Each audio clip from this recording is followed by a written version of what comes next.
পীর দাসপীর শাহ আব্দুল কাদের জিলানী রহমতুল্লাহ আলাই তারা যেমন করে পথ দেখিয়েছেন, সেই পথ ধরে তারা ছিলেন মুতাকাদ্দিমীনদের মধ্যে।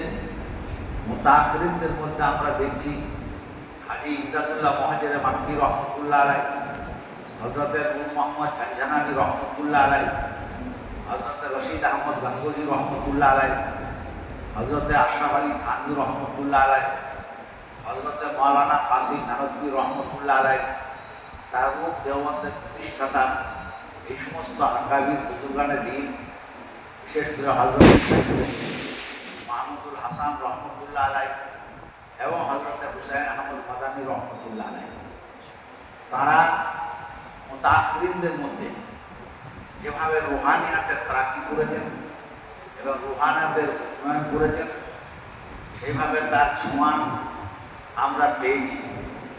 মুগলকোটের হামিদুদ্দিন বাঙালি রহমতুল্লাহ আলাইয়ের মাজার আজও আছে। সেই পাশাপাশি আরশাদ মেদিনাপুরি, সৈয়দ আরশাদ মেদিনাপুরি রহমতুল্লাহ আলাই তার মাজার আছে। কিন্তু সেখানে দেখছি বেদাতের জল, সেখানে দেখছি তো আপনার হারামের উপদ্রব খুব বেশি।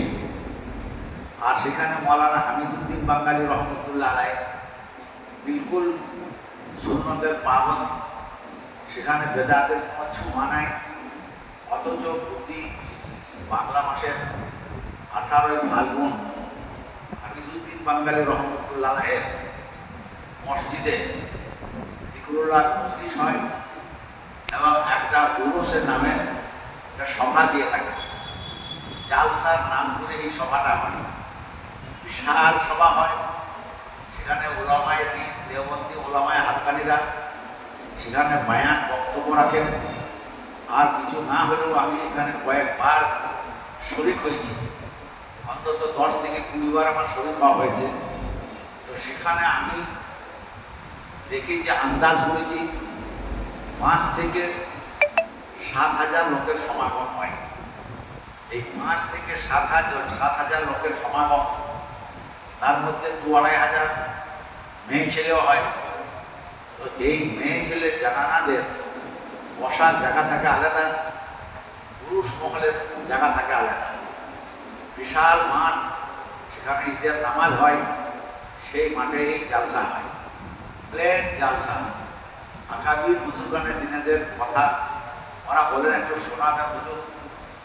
আর তা সেখানে বুজুর্গানের দিনেদের জীবনী নিয়ে আমরা বেশি আলোচনা করি, বর্তমান পরিস্থিতির উপরে আলোচনা করি, বর্তমান মুসলমানের করণীয় কর্তব্য সম্পর্কে আলোচনা করি।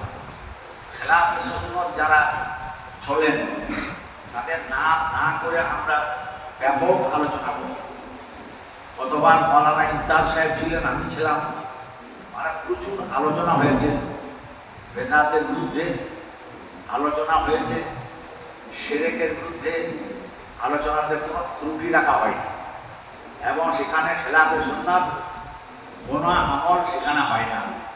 সে কবরে সিজদার কোনো বালাই নাই।